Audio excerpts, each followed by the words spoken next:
Thank you very much for an interesting topic and presentation. And we do have some questions that have come through now.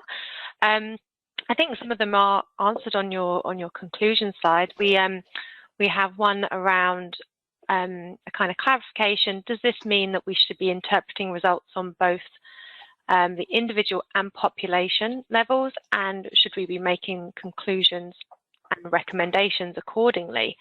With the comment that we often only interpret it at the population level.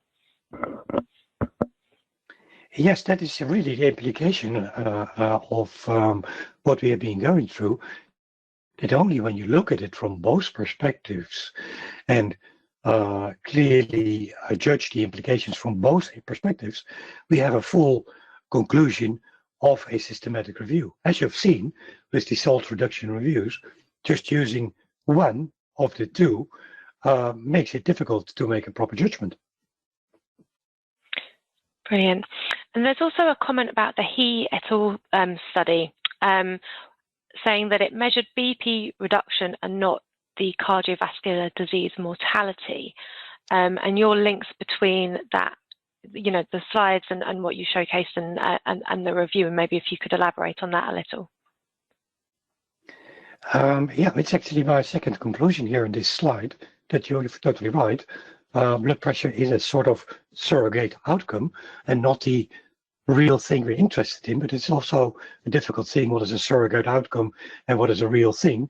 Is smoking a surrogate outcome, and is the real outcome lung cancer, for example? I think that is the case. That would have an implication that for all tobacco reduction interventions, we should also show what the effect is on lung cancer or mortality.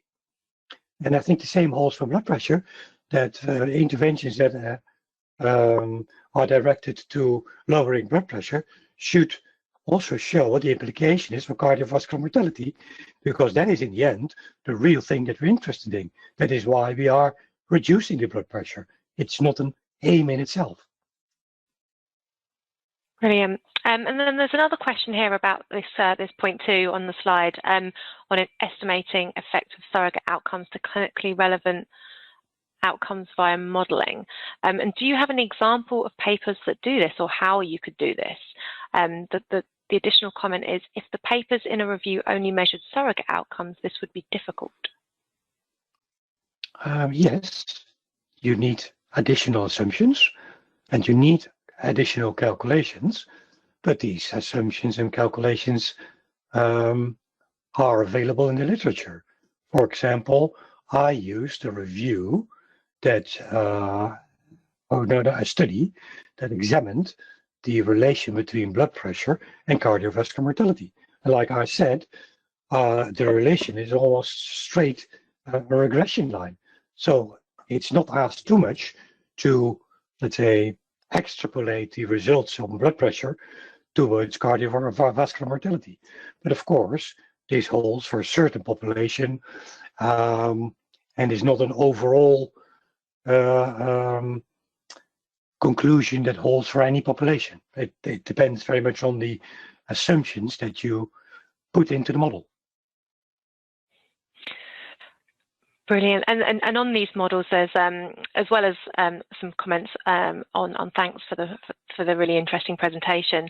And there's one here on guidance for interpreting the model, the outcome of a model. For example, how many deaths prevented is trivial versus substantial in a population of, say, 30 million? That is a very good question. We have the global burden of disease studies. These studies calculate the population effect at the level of the global population.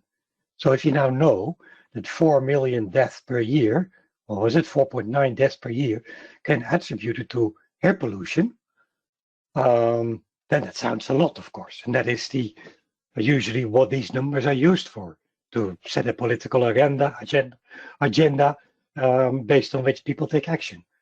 But if you know that 5 billion people per year are dying, then the 4 million, of course, dwindles immediately to a small number.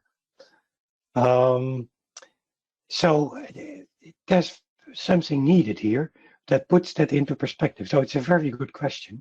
No, We don't have any real criteria to judge what is important from the population perspective. These things are used in policy to do agenda setting, and it would be helpful if you would have a clearer perspective there. So that's why I started to calculate these numbers for a population of 30 million. 30 million is an average population size of all nations across the globe. But if you would use such a standard population, it would be much easier to judge these figures because you would much easier understand what the population as perspective would mean. But then, of course, in the end, it is just a matter of costs. How much are we willing to invest to save so many lives? Absolutely. Okay, a couple more have come through. For etiological reviews, do you need dose-response relations to estimate the population perspective? Yes, you do. Because what I now did was a very simple exposure versus no exposure calculation, but usually the risk is has a dose response increase. With more units of exposure, the risk increases, and it means that the calculations are slightly more complicated, but it's just a matter of assessing how large part of the population is exposed to a specific level, what the risk is there, and then in the end you sum everything up. Brilliant. And then we've got another one about, so it uses an abbreviation that I'm not familiar with, so you might be able to help. So we talk about mortality being prevented, but as everyone dies, eventually should we be thinking about YLL rather than deaths prevented? I fully agree. I fully agree. Because what does it mean? Deaths cannot be prevented. We all die in the end. So it's actually a very silly thing to do, but it is used, and it's used in the global burden of disease studies. It's used as outcome, and I fully agree that life years saved, how many life years, let's say, beyond the average life expectancy are saved by using this intervention is much more intuitively understandable than mortality figures as such. And would be happy to elaborate that somewhere because it would help us a lot if you would start changing our discussion like that. Brilliant. Okay. And there's also a comment about, for example, for certain questions, I guess, certain review questions, thinking about age distributions as those affected at different ages may have sort of different effects. For example, the smoking, you obviously wouldn't be looking at children and babies. And so age distribution of those affected needs to be considered, and what your thoughts were on that in terms of what you've discussed today. Yeah, in our Cochrane reviews and in grade, we have the possibility to specify what the results mean in terms of risk difference, absolute risk reduction, specifically according to the baseline rate. So if the baseline rate is different across age groups, then we can nicely specify that. And of course, we should do that, because if the results are trivial for young people and very important for older people, that is a very relevant implication for practice. And a very useful follow-on question actually to that response is, what are the good sources to use for base rates? I don't have a real answer for that. What I notice in our Cochrane reviews is that the baseline rate is very often overlooked.